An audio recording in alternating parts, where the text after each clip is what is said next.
कहते हैं कि दिल्ली दिल भरों की है, दिल जलों की है। कहते तो ये भी हैं कि दिल्ली दिल फरेबों की भी है। और लक्की यानी कि लक्ष्मण लाल अग्रवाल में ये सारे गुण मौजूद थे। लोग उसकी शक्ल को देखकर ही कह देते थे कि दिल्ली से हो क्या। लक्की वैसे दिखने में स्मार्ट और अट्रैक्टिव था, पर जेब से खस्ता हाल होने के वजह से रहता बेहद सिंपल तरीके से था। शर्ट का रंग उड़ा हुआ और पैंट से पेंबद जुड़ा हुआ। कहने को तो उसकी उम्र के लड़के दिल्ली की सड़कों पर रात को मोटर बाइक दौड़ाते थे, लेकिन लक्की उर्फ लक्ष्मण लाल अग्रवाल सिर्फ कमरे से कॉलेज, कॉलेज में पढ़ाई और गर्लफ्रेंड डिम्पल के साथ थोड़ा वक्त बिताना, फिर कॉलेज से दुकान, दुकान से जब होम डिलीवरी आए तो वहाँ, और फिर घर चला जाता था। हाँ, कभी कभी जब वो किसी लड़के को खाली सड़क पर मोटर बाइक तनतनाते हुए देखता तो कहता, एक दिन अपना टाइम भी आएगा जब मैं चश्मा लगा कर बैठूंगा और मेरे पीछे डिम्पल को बैठाऊंगा। देखना, जब वो मेरी कमर में अपना हाथ कसेगी और मैं तेज़ी से मोटरसाइकिल को इंडिया गेट के आसपास दौड़ाऊंगा, तो सारे दिल्ली का दिल हम दोनों को देखकर जल जाएगा और दुकान में रखा हुआ बॉर्मल भी काम नहीं आएगा। लक्की ने कहा और अपने हाथ में बॉर्नल की क्रीम को दबा दिया। जैसे ही उसने क्रीम को दबाया, उसमें से सारी क्रीम बाहर आ गई। अब गधे क्या कर रहा है? वो कोई स्पंज की गेंद है क्या जो उसे दबा रहा है? दुकान के मालिक ने उसे फटकारते हुए कहा और उसके माथे पे एक चपत लगा दी। सॉरी सॉरी सर जी, सॉरी, लक्की ने अपना सिर बचाते हुए कहा। वो कोरोल बाग में स्थित एक छोटी सी मेडिकल स्टोर पर काम करता था। उसकी दुकान का नाम था चमन मेडिकल स्टोर और उसके ओनर का नाम था चमन लाल। लक्की पिछले 5 सालों से इन्हीं दुकान पर काम कर रहा था। यहाँ इस छोटी सी शॉप पर काम करना उसकी मजबूरी थी। लाइफ में कंगाली की वजह से उसे कॉलेज में पढ़ाई पूरी करने के लिए पार्ट टाइम जॉब करना था। उसने कई अच्छी जगह तनख्वाह की नौकरी ढूंढी पर नहीं मिली और वो इस मेडिकल पर ही अटक कर रह गया। गधे, अब इसके पैसे कौन तेरा बाप भरेगा? काटेगा, इसका पैसा भी तेरी तनख्वाह से कटेगा और MRP से डबल कटेगा। चमन ने अपने दांतों को किचकिचाते हुए कहा। गुस्से की वजह से उसकी नाक फूल गई थी और लक्की की सांसें। उसने घबराते हुए ओनर से पूछा, MRP से डबल क्यों सर जी? ताकि अगली बार से ऐसी कोई हरकत करने से पहले तू डबल बार सोचे, चमन ने कहा और उसके हाथ से ट्यूब छीन ली। उसका जी तो चाह रहा था कि वो लक्की की खोपड़ी पर और एक बार अपना हाथ साफ कर ले, लेकिन उससे पहले ही दुकान का फ़ोन बजने लगा। फ़ोन की घंटी बजते ही लक्की को वहाँ से निकलने का मौका मिल गया और वो भागते हुए फ़ोन उठाने के लिए चला गया।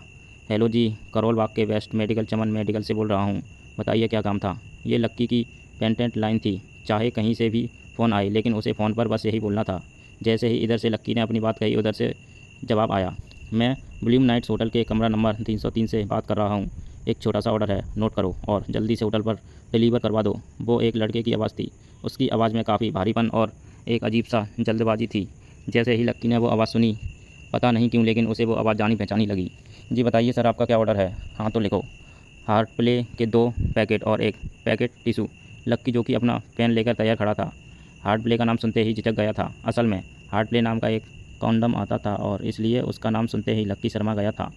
इतने साल से भी मेडिकल की दुकान पर काम करने के बाद भी उसे इन चीज़ों का नाम सुनने में शर्म आती थी।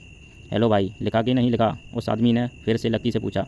जी सर, लिख लिया सर, लिख लिया सर, लक्की ने खिसखिसाकर हंसते हुए कहा। लिख लिया तो फिर लेकर निकल, उस लड़के ने कहा। उसकी आवाज़ सुनकर ही ना जाने क्यों ऐसा लग रहा था कि वो कोई बहुत बड़ा आदमी था। जी सर, मैं निकल रहा हूँ, लेकिन बाहर तो बारिश हो रही है, लक्की ने कहते हुए बाहर देखा। बाहर बहुत तेज़ बारिश हो रही थी। उनकी दुकान के सामने पानी भर गया था और तेज़ हवाओं की वजह से चमन मेडिकल स्टोर का बोर्ड भी गिर गया था। लक्की को लग रहा था कि वो इतनी तेज़ बारिश में अभी एकदम से तो नहीं निकल पाएगा, इसलिए उसने उस लड़के को समझाते हुए कहा, सर मैं आपका ऑर्डर ले तो आऊँगा, पर थोड़ा टाइम लगेगा, बारिश थोड़ी थम जाए आप। इससे पहले वो कुछ आगे बोल पाता, फ़ोन पर लड़का बोल पड़ा, तुम्हारे मालिक को पता है कि तुम मल्होत्रा जी के लड़के को मना कर रहे हो? बहस मत करो, बारिश हो रही है, इसलिए सारा सामान अच्छे से थैली में पैक करके लाना और लेट नहीं आना, समझे? उस लड़के ने कहा और इससे पहले कि लक्की आगे कुछ कह पाता, उसने फ़ोन काट दिया था। उधर से लक्की के दुकान का ओनर उससे घूरकर देखे जा रहा था। लक्की के हाथ में पेन और पेपर देखकर ही वो समझ गया था कि उसके पास कोई ऑर्डर आया था। आज वैसे भी इतनी बरसात होने की वजह से सुबह को इक्का दुक्का ग्राहक ही दुकान पर आए थे। ऐसे में उसकी दुकान का मालिक एक भी ऑर्डर को छोड़ना नहीं चाहता था। वो लक्की को देख रहा था और लक्की बारिश की ओर देख रहा था। बारिश का बहाना नहीं चलेगा, जाना पड़ेगा, चमनलाल ने कहा। मैं बहाना नहीं कर रहा सर, थोड़ी बारिश धीमी हो जाए तो मैं चला जाऊँगा। अभी आप खुद ही देखिए कितनी तेज़ बारिश है। वो पता नहीं कोई मिस्टर मल्होत्रा का बेटा है, कुछ ज़्यादा ही जल्दी में था। सर जी, मैं साइकिल से तो पहुंच भी नहीं पाऊंगा इतनी जल्दी, लक्की ने उनकी ओर देखते हुए कहा। क्या कहा? मिस्टर मल्होत्रा का बेटा? तू मेरी दुकान बंद करवाएगा क्या? अभी के अभी निकल उनका ऑर्डर लेके, वो हमारे बहुत पुराने कस्टमर हैं, चमन ने कहा। पर लक्की ने कहा ही था कि चमन बोला, पर कुछ नहीं, तू मेरी मोटरसाइकिल ले जा। उन्होंने गुस्से में कहा, अरे सर जी, 200 के ऑर्डर में मुश्किल से 40 रुपये बचेंगे, इससे 3 गुना का तो आपका पेट्रोल लग जाएगा, और अगर गाड़ी रास्ते में बंद हो गई तो और खर्चा। लक्की ने समझाते हुए कहा। वो जानता था कि उसका मालिक इन सब बातों पर ध्यान नहीं देने वाला था। चमन लाल बोला, कोई बात नहीं, तू जा, चाहे जो हो जाए, ग्राहक नाराज़ नहीं होना चाहिए, और वो तो मल्होत्रा जी का बेटा है। चमन लाल ने मोटरसाइकिल की चाबी लक्की की ओर उछालते हुए कहा। लक्की ने चाबी पकड़ी। उसे देखकर उसके अंदर मिक्स फीलिंग्स आई। एक तो वो खुश हुआ कि बड़े दिनों बाद बाइक चलाने को मिलेगी, पर वहीं दूसरी तरफ दुख इसलिए हुआ कि बाइक मिली भी तो ऐसे तेज़ बारिश में अगर ख़राब हो गई तो इसकी चपत भी उसके सर ही पड़ेगी। वो मुंह लटकाकर रेनकोट और हेलमेट पहनते हुए वहाँ से निकल गया। बाहर आके बाइक को देख के लक्की ने मन में सोचा, चलो ठीक है, जो होगा देखा जाएगा, कम से कम बाइक चलाने को तो मिल रही है। दरअसल लक्की इतने साल काम करने के बाद भी अपने लिए एक मोटरसाइकिल भी खरीद नहीं पाया था। लक्की की तनख्वाह ही इतनी भरती कि सिर्फ उसके कमरे का किराया, उसकी साइकिल में डालने वाली हवा का खर्चा, बिजली पानी का बिल और डिम्पल के साथ महीने में 1-2 बार बाहर खाने का खर्चा ही निकल पाता था। उसे डिम्पल की कही बात अक्सर याद आती थी, लक्की अगर अगले 2 महीने में बाइक नहीं खरीदी ना तो मैं तेरे से ब्रेकअप कर लूँगी, देखना। असल में डिम्पल को लक्की के साथ बाइक पर घूमने की बड़ी तमन्ना थी। लक्की की इस उजागर ज़िंदगी में वही तो थी जिसके लिए ज़िंदा रहने को उसका जी चाहता था। जब भी वो उससे बाइक की बात करती तो लक्की डिम्पल की इस बात को हंसकर टाल देता था। वो अपने मन में इस बात को अच्छे से जानता था कि डिम्पल उससे बहुत प्यार करती थी और वो उसे कभी छोड़कर नहीं जा सकती थी। वो दोनों एक दूसरे में ऐसे घुल मिले थे जैसे बादल में बरसात घुल जाती थी। लक्की को डिम्पल बहुत पसंद थी और वो उसके लिए दुनिया जहाँ की खुशियाँ खरीद कर ला देना चाहता था। वो चाहता था कि एक दिन वो डिम्पल को प्लेन में बिठाए, लेकिन उसके ये सब ख्वाब इस कम तनख्वाह की नौकरी की वजह से तो कभी पूरे नहीं होने वाले थे। पर आज उसके पास मौका था। वो डिम्पल को अपने साथ इस बारिश में राजपथ घुमाना चाहता था। वो उसे दिल्ली दिखाना चाहता था। चमन लाल को देने के लिए उसने पहले से बहाना सोच रखा था। बस जल्दी से वो ये डिलीवरी देकर सीधे डिम्पल के पीजी पर ही जाने वाला था। उसने होटल ब्लूम नाइट के बाहर मोटर बाइक पार्क की और सीधा होटल के अंदर चला गया। लक्की ने रिसेप्शन पर पहुंचकर नमस्ते करते हुए रिसेप्शनिस्ट को बोला, जी मैं चमन मेडिकल स्टोर से आया हूँ, रूम नंबर 303 का ऑर्डर था। रिसेप्शन पर खड़ा आदमी उसके हाथ में काली थैली को देखकर ही समझ गया था कि उसमें क्या था, और वो मनपसंद मुस्कुराते हुए बोला, 3rd फ्लोर पर है, लिफ्ट से चले जाओ, रेनकोट यहीं उतार देना। जैसा उस आदमी ने कहा लक्की ने वैसा ही किया और लिफ्ट में चढ़ने के कुछ ही देर के बाद वो तीसरे माले पर पहुंच गया था। वो रूम नंबर 303 के बाहर पहुंच गया और उसने डोरबेल बजाई। जैसे ही दरवाज़ा खुला लक्की ने थैली आगे बढ़ाते हुए कहा, नमस्ते, मैं चमन मेडिकल स्टोर से लक्की, ये आपका। इससे पहले कि लक्की आगे कुछ कह पाता उसकी आंखें फटी की फटी रह गई थी। उसने अपने सामने जो देखा उसके बाद उसे ऐसा लगा कि बंद छत के नीचे भी उसके ऊपर आसमान से आकर एक ज़ोरदार बिजली गिर गई थी। उसके सामने एक लड़की खड़ी थी। वो लड़की और कोई नहीं बल्कि उसकी गर्लफ्रेंड डिम्पल ही थी। उसने एक पर्पल कलर का नाइट गाउन पहना हुआ था। उसके काले घने बाल गीले थे और उसने उन्हें अपने कंधों पर फैला रखा था। उसकी खुशबू से ही ये चीज़ साफ पता चल रही थी कि वो अभी अभी नहाकर आई थी। डिम्पल, तुम यहाँ क्या कर रही हो? लक्की को अपनी आंखों पर विश्वास नहीं हो रहा था। उसने 2 बार अपनी पलकें झपकाकर देखा, लेकिन दोनों बार उसे अपने सामने डिम्पल ही नजर आई। तुम यहाँ क्या मेरा पीछा करते हुए आए हो लक्की? डिम्पल ने उल्टा उसी के ऊपर पलटवार करते हुए कहा। लक्की को देखकर उसके दिल की धड़कन भी तेज़ हो गई थी। उसे उम्मीद नहीं थी कि लक्की यहाँ आ जाएगा। उसने ना तो सुबह से फ़ोन किया था और ना ही उसके मैसेज का कोई जवाब दिया था। वो अपने मन में सोचकर बैठी थी कि वो अगले दिन खुद ही उससे मिलकर बोल देगी कि उसकी तबीयत ख़राब थी। डिम्पल बेबी, क्या हो गया? किससे बात कर रही हो? अचानक से एक गबरू जवान सा लड़का दरवाजे के पास आकर खड़ा हो गया था। उसने बनियान और चड्डा पहन रखी थी। लक्की उसे पहचान गया था। साले राहुल के बच्चे, तेरी हिम्मत कैसे हुई मेरी डिम्पल को हाथ लगाने की? लक्की ने जैसे ही राहुल को देखा उसके तन बदन में मानो आग लग गई थी। वो उसे इस वक्त इतना बुरा मारना चाहता था कि इतना बुरा पीटना चाहता जिसकी कोई हद नहीं थी। लक्की जिस कॉलेज में पढ़ता था राहुल और डिम्पल भी उसी में पढ़ते थे और वो कॉलेज राहुल के फादर का ही था। डिम्पल ने राहुल के पिता की एक कंपनी में जॉब पकड़ ली थी और राहुल उस पर बहुत लाइन मारता था। लक्की ने 1-2 बार डिम्पल को उससे दूर रहने के लिए भी कहा था। डिम्पल ने उसे ये कहकर टाल दिया था कि वो सिर्फ अच्छे दोस्त थे। आज भी इससे पहले कि वो आगे बढ़ता डिम्पल उन दोनों के बीच में आ गई थी।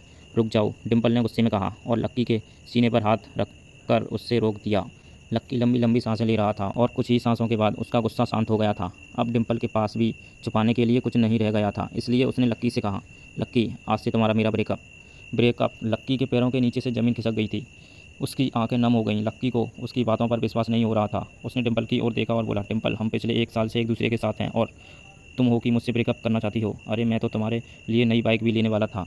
चल रहने दे, आज याद रही है तू बाइक की स्टार्ट चल रहने दे, आज याद आ रही है तुझे बाइक की? अरे तेरे पास मुझे बाहर घुमाने के, खिलाने पिलाने के पैसे तो नहीं है। तू कहाँ से लेगा बाइक? और अगर ले भी लेगा तो उसमें पेट्रोल कहाँ से डलवाएगा? तेरी 8,000 रुपये महीने की नौकरी से ये सब नहीं होने वाला है। समझे? लोग हंसते हैं मेरे ऊपर जब मैं सरोजनी में तेरे साथ घूमती हूँ। मैं ऐसी लाइफ जीना चाहती हूँ लक्की, मैं तेरी तरह गरीब नहीं रहना चाहती। तूने मुझे फंसाया था, उल्लू बनाया तूने मुझे, इसलिए मैंने राहुल से मैचअप कर लिया है। आज से यही मेरा बॉयफ्रेंड। डिम्पल ने गुस्से में कहा। अच्छा, तो बेबी यही है तुम्हारा वो बेकार सा एक्स बॉयफ्रेंड? राहुल ने पूछा और डिम्पल के बगल में आकर खड़ा हो गया। फिर उसने लक्की के हाथ से थैली उठाई और उसमें से हार्ट प्ले का पैकेट निकालकर उसे चिढ़ाने के लिए उसे हवा में लहराने लगा। बाप रे, इससे बदकिस्मत इंसान इस दुनिया में और कौन होगा? राहुल ने उसकी टांग खींचते हुए कहा। लक्की के पास उसकी बात का कोई जवाब नहीं था। उसने गुस्से से डिम्पल को देखा और अपनी हाथों की मुट्ठी बींच ली, फिर वहाँ से निकल गया। अबे पैसे तो ले जा, सब कुछ फ्री ही दे जाएगा क्या? राहुल ने जोर से ठहाका लगाते हुए कहा, लेकिन लक्की बिना उसकी बात सुने ही निकल गया। उसके दिमाग में डिम्पल के कहे शब्द गूंज रहे थे। उसने कभी अपने सपने में नहीं सोचा था कि डिम्पल उसके साथ ऐसा भी कुछ कर सकती थी। जिस इंसान के लिए वो इतना कुछ करना चाहता था, उसे उसकी कोई कदर नहीं थी। लक्की इतना हताश हो गया था कि बुरी तरह से रोने लगा था।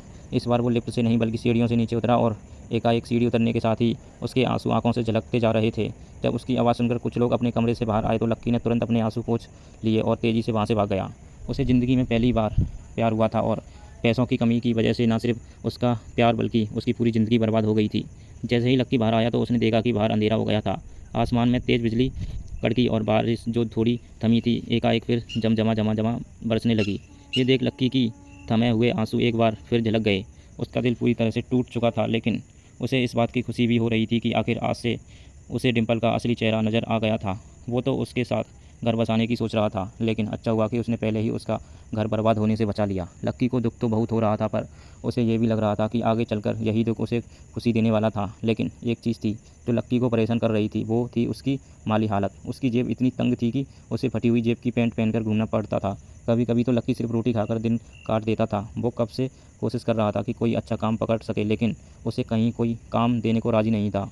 उसने टूटे हुए दिल को दिलासा देते हुए मन में सोचा कि डिम्पल पर होने वाले खर्चे बच जाने से शायद उसके हालात को सुधर जाएंगे, पर फिर भी वो रातों रात रईस तो नहीं बन जाने वाला था। उसने ऊपर आसमान की ओर देखा और ज़ोर से चिल्लाया, अगर इतना ही अनलक्की बनाना था तो फिर मेरा नाम लक्की क्यों रखा भगवान? वो जितनी ज़ोर से चिल्ला सकता था उतनी ज़ोर से चिल्लाया।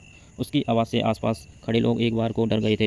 लक्की ऊपर ही देख रहा था और उसके आंसू बारिश के पानी के साथ मिल गए थे। जैसे ही वो फूट कर रोने लगा, तभी उसके फ़ोन पर एक मैसेज आया। जैसे ही लक्की ने अपना फ़ोन निकालकर उस मैसेज को पढ़ना शुरू किया तो उसकी आंखें चमक गईं। अचानक से उसके आंसू हंसी में बदल गए और वो ज़ोर ज़ोर से वहीं सड़क पर नाचने लगा।